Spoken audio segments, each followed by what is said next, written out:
Welcome to our discussion of Immanuel Kant. He was born in 1724 and died in 1804. He was born in the city of Königsberg in East Prussia. It was the coronation city for that kingdom. It is now part of a semi-exclave of Russia, so it's not contiguous with the rest of Russia. It's on the Baltic. It's now known as Kaliningrad. Kant never left the environs of the city. So this is a man who lived his life through the mind.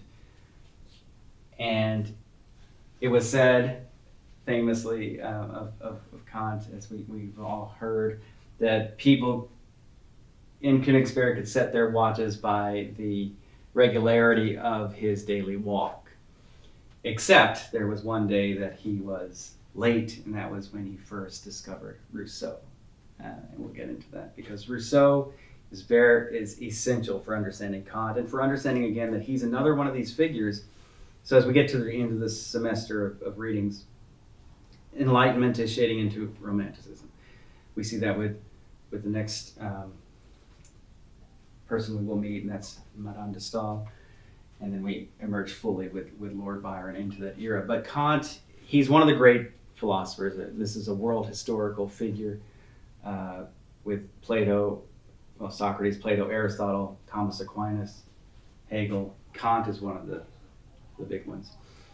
And he attains this eminence by synthesizing these Enlightenment romantic tendencies. He is the one who is the great system builder of this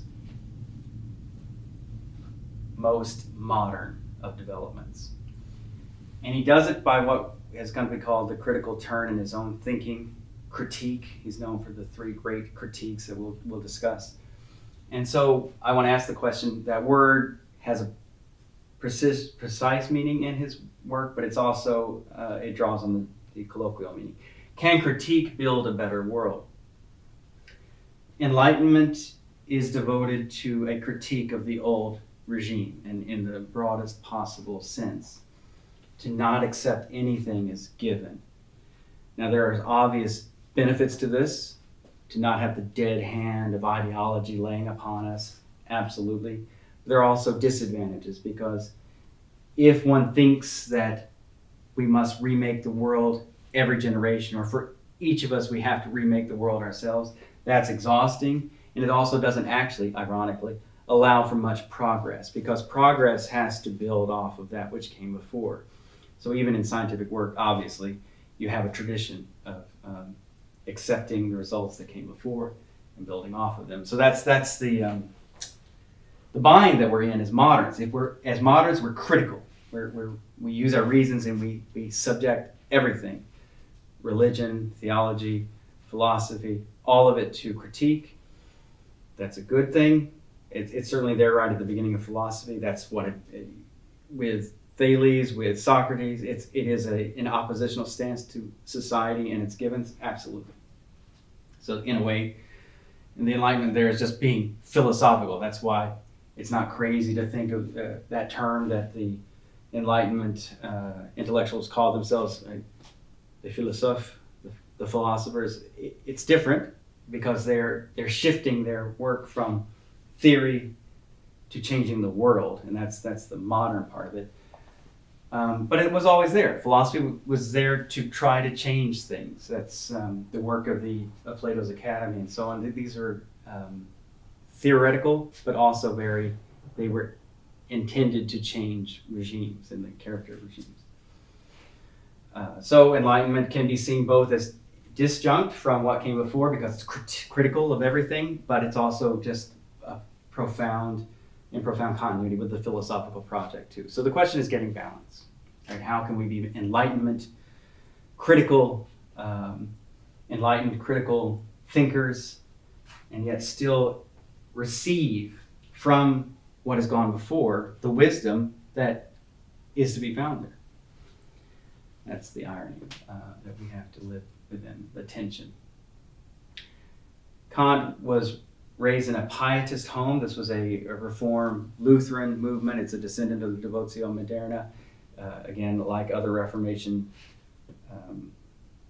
movements, it was focused on moral earnestness, sovereignty of conscience, which obviously is very important for Kant, a biblical literalism, and a reliance on the authority of Scripture, and obviously a piety, just a simple belief. And that's the household in which he grew up. He ends up being a deist like Rousseau, like most of the Enlightenment thinkers, like Ben Franklin and so on. But these are the backgrounds. It's a tone of high moral seriousness that obviously is preserved in Kant and maybe even augmented.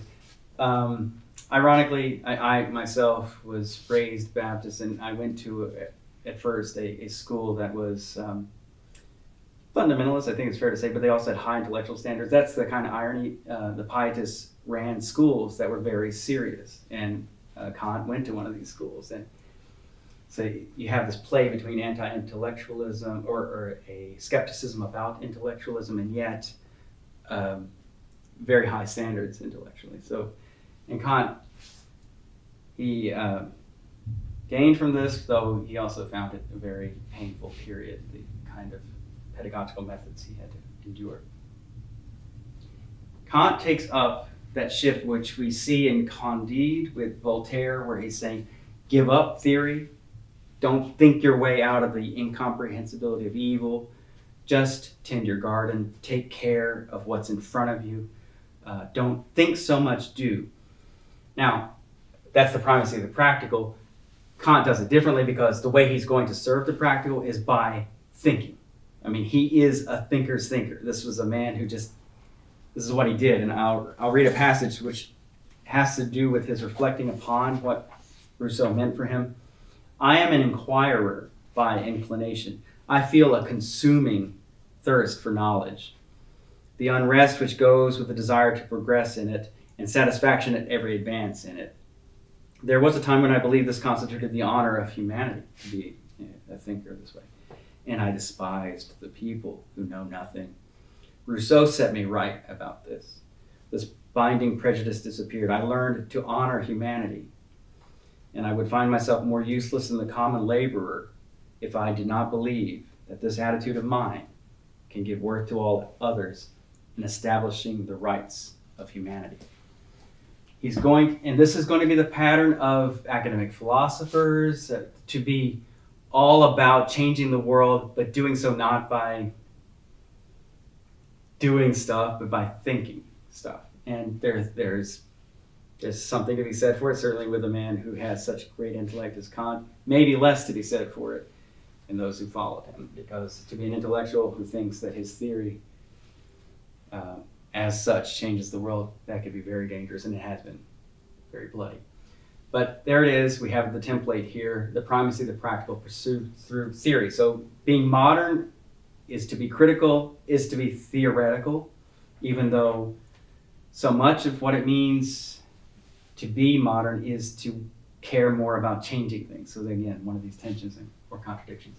So it was around 1764 that Kant encountered Rousseau, and it was on the social contract in Emile. So we had that selection last week from Emile. These clearly leave a profound imprint on Kant's later writings, but it also just changed who he was. So it's like a conversion experience. He learned, as he said, to honor humanity, and by pursuing this establishment of the rights of humanity. Rousseau, for Kant, teaches even a philosopher, even someone with a high-powered intellect, not to think of himself above the common human being, as Kant puts it. And that means each human, and this is Kant's terminology, is an equal dignity. Now that's important. Obviously that's the fundamental democratic impulse of modernity, is to say, but it's also easily discernible as an entailment of the Judeo-Christian tradition. That is, every human being is of equal dignity. For Kant, that means to have an absolute and incomparable value. Every human is an end in him or herself. Okay. He serves as a private tutor and then a Privatdozent at the University of Königsberg, um, in that role doing mathematics and physics. That's his jam. And in fact, he formulates the first nebular hypothesis of stellar formation. So that's fascinating. That was his line of work before he got appointed finally a professor at the age of 46 or so, a professor of logic and mathematics at the University of Königsberg. And so that shifts him from mathematical physics to a kind of, well, more philosophical. That's the chair he got, so that's what he did. And so for the next decade, he's germinating these different ideas, and it's going to explode in what we call the critical turn. He somehow, anybody who's picked up the Critique of Pure Reason knows it's one of the most difficult books ever written. He says he wrote it in 3 or 4 months. Now that's after germinating on these ideas for over a decade, right, or for about a decade. At the end of this work, he says, all of my interests of reason can be summed up in 3 questions. What can I know? And that's the question that's answered by the Critique of Pure Reason. What should I do? That's the answer. That's answered by the Critique of Practical Reason of 1788. And then, what may I hope? That's what's answered in the Critique of Judgment, which is on aesthetics and teleology of 1790. That's the general shape of the critical. These are the critical works, the pillars of the critical philosophy. But the essays we've got in front of us, one is an Enlightenment and an idea for universal history with cosmopolitan intent. They come from 1784, so they belong to the first fervor of his critical turn. It's called by many a Copernican revolution in philosophy because it switches the center of gravity from reception of data from the world to a claim. This is Kant's very strange claim that we construct our experience. So all the social constructionist sociologies, they have a root here in Kant. We've already talked about the social construction of evil in Rousseau, but this is even more theoretically fruitful. So in 1781, he publishes the Critique of Pure Reason. There's a second edition in 1787. And he introduces a system of transcendental idealism. It's a very fearsome word, but what he's doing, as the standard accounts say, he's reconciling rationalism and empiricism. Those are the two kind of contrary, but not really contrary, tendencies of Enlightenment, or early modern philosophy. If we want to talk about where there might be a source of the tension between Enlightenment and Romanticism, that's one place to look. But the fact is, has been noted by some, to say Locke is an empiricist and to say Descartes is a rationalist is to overplay it, because they're doing both things at once, but the emphasis is different. Locke is the one who's lying behind the issues that Kant is dealing with, even though it's Hume and his system that awakens Kant from, as he says, his dogmatic slumber. But it's Locke who the historians of philosophy don't want to give Locke the kind of credit as far as how important Locke is in the history of thought. Locke is the one who says our knowledge is bounded by our experience. Now, for Locke, he comes at it with a bourgeois confidence, and so he's not worried. He's a happy, bright bourgeois thinker, he's not worried about, oh, well, if it's bounded by experience, then what's outside of experience, and does that pose a threat to what I know? That skeptical entailment or possibility is something that starts to bubble up. Well, we've seen skepticism as a constant thing that follows from the destruction of the credibility of the papacy into the Reformation and the literal war of within Christianity. So skepticism is there. Locke's system gives an opening to it, because experience, if our knowledge is limited by experience, then, well, what's beyond our experience? Hume really brings that question to a point, and really, he says that we don't know the sun is going to come up tomorrow. He says it's just a matter of constant conjunction. And for Kant, who is so committed top to bottom to Enlightenment ideals, he says, and again, it's Newton who sums this up. He says, we've got to rescue Newtonian science. We cannot have Newtonian science be undermined this way with skepticism. We have to be able to trust that our scientific research, the nebular, all of that work that he once was part of, that can't be subject to the Humean doubt. So this is Kant's Copernican turn, is to say our experience is constructed by our subjectivity.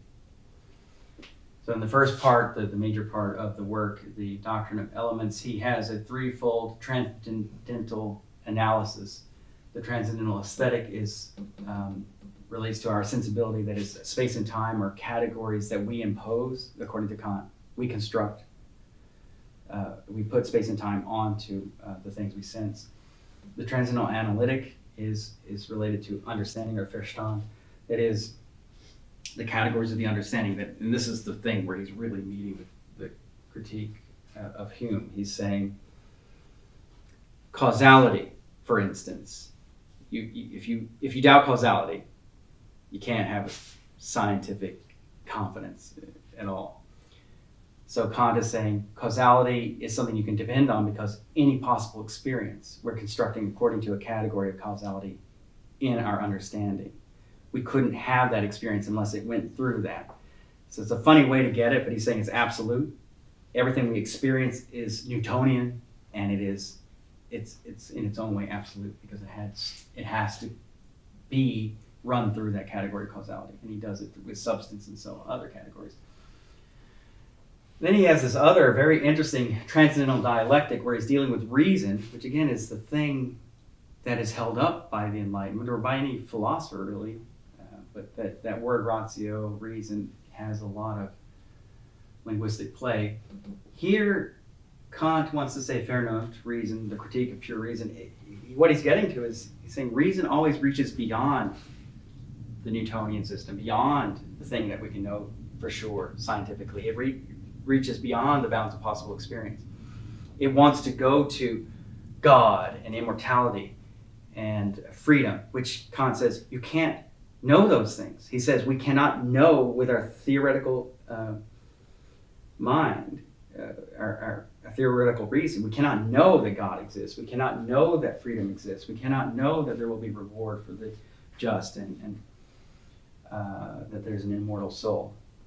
So that leaves us with this difficult bind. He's saved, according to his interesting system, Newtonian science, but he seems now to have gutted everything else. But we'll see, he's got a great kind of surprise twist for that. But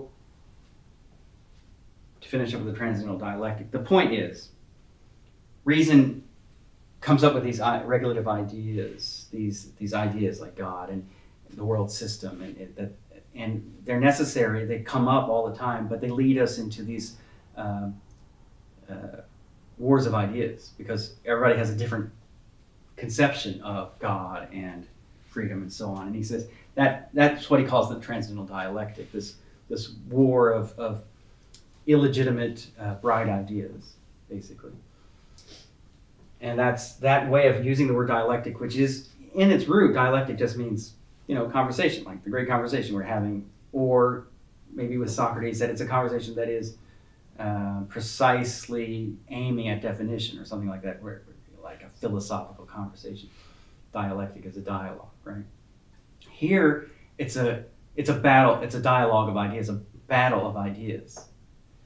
And then Hegel, who comes right after Kant and is absolutely dependent on what Kant has done here. Hegel is going to use that dialectic and put it into history. That is, it's a conversation of positions that interact with each other, and then Marx will make that into the material dialectic, dialectical materialism.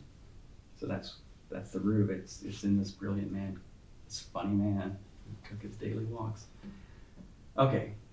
He makes a distinction to do all this critical work. He makes a distinction between what I've described, I'll do it again, phenomena and what he calls noumena, that it would be news, mental, mind-like stuff, or between appearance, that thing that shows the phenomena, and the thing in itself, the ding an sich, that is, already you see with Locke, we experience things that show up, how they are in appearance.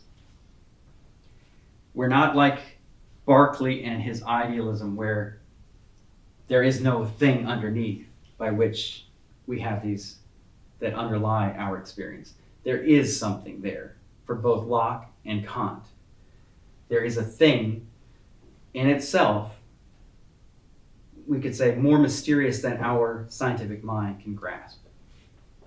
And so he wants to preserve that thing in itself. The idealists who follow are not going to be transcendental idealists. Like Kant, or like Hegel, he'll be an absolute idealist. He'll say, you've got to eliminate this. Fichte and Hegel will say, you can't have this thing in itself. That's retrograde. Eliminate that, and only mind exists. But Kant wants to hold this tension. He wants to say everything that's phenomenal, everything that shows up is according to Newtonian deterministic principles. That is, it's an absolute causal chain. There's no freedom there. But he's also going to say there is a place for freedom because there's a noumenal world. There's the world of the thing in itself. Everything we experience, there's something underneath it that is incomprehensible, and that includes our own deepest self. That kind of shows up in the first critique with the transcendental unity of apperception, a very, again, fearsome term, but it's important because that, I believe, personally, that it's related to the Rousseauian sentiment of existence. That deep down, there's this self that is generative. Anyway, that's one of my theories. And so there's, that anyway is the entree to this freedom. For Kant, it's being able to say, I think, and add it to anything I sense or that I understand. I think that I am seeing this. That I think comes from that transcendental unity of apperception. But you can't conceptualize it. It's noumenal. It's in itself. So that opens up the world of ethics, the critique of practical reason. So Kant's famous for saying, two things fill me with ever-increasing wonder and awe, the starry heavens above me and the moral law within me. And he also says, I had to limit reason to make room for faith. He's saying, on the one hand, that's what he's done with the first critique. Reason gives us, through the understanding, gives us a definite scientific system, absolutely deterministic, but it also pushes us beyond those limits unceasingly. Where we can actually live in that world beyond our understanding is in ethics. And there's the primacy of the practical. What we can't know with our theoretical reason, we should do with our practical reason.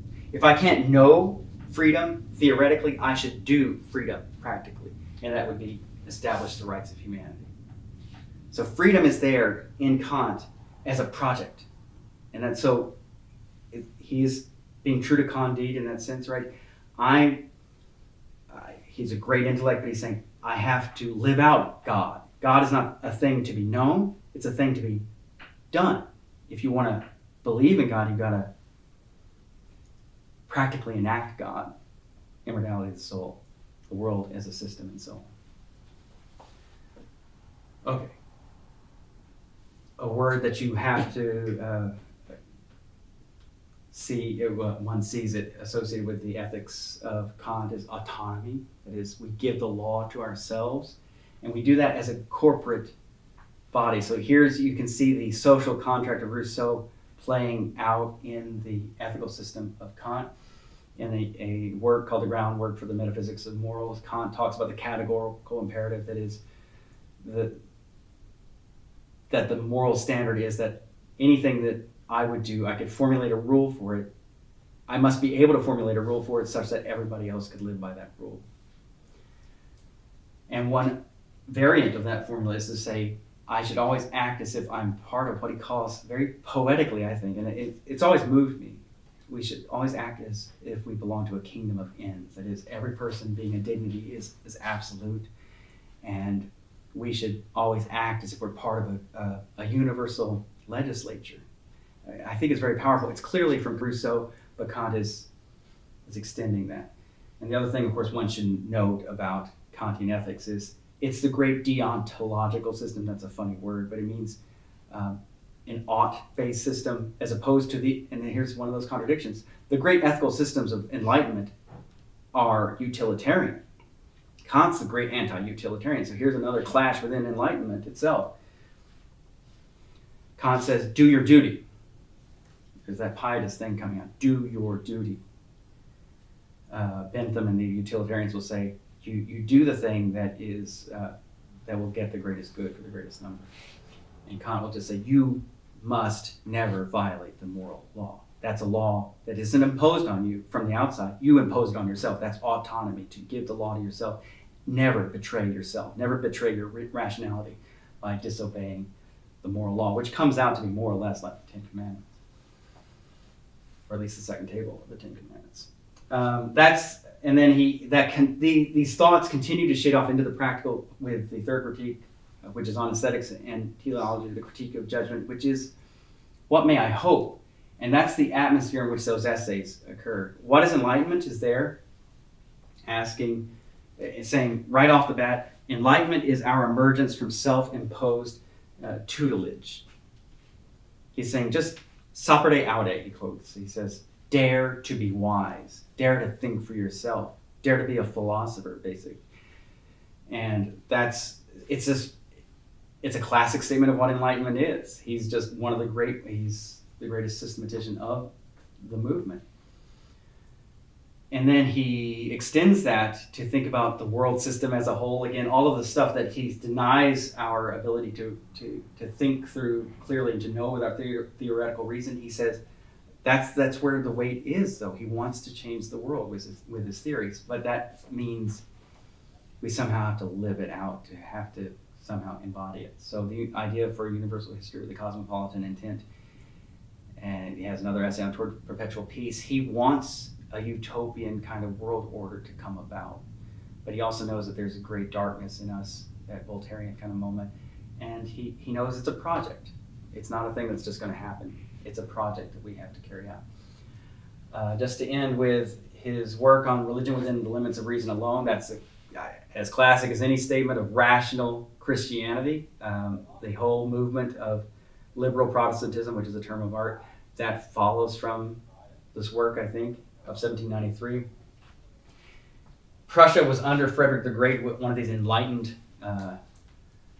despots, enlightened monarchs, and Frederick the Great had made the University of Königsberg more free, and it's filled it with resources and gave it academic freedom. His successor, Frederick William II, wasn't so inclined. He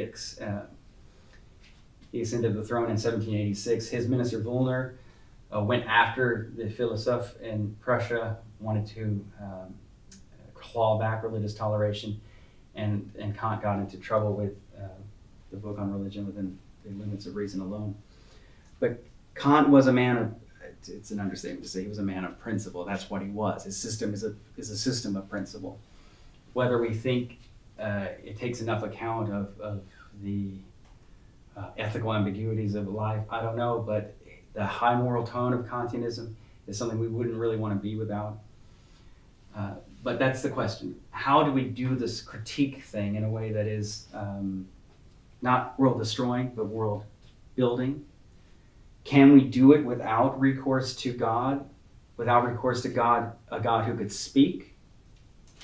That's always going to be that great question between revealed and natural religion. Is it enough to say, I can read the mind of God out of nature and use my critical reason and get there, mean it piously? Is it enough to say that? Or do we need to hear a voice speaking something that we can't reasonably deduce? Something that is surprising, something that we would expect when we're talking to another person, a friend. If everything we heard was just something we could have come up with, what a boring and insipid world that would be. Is critique that is world affirming and world building something that is possible without a transcendental context that can speak back to us?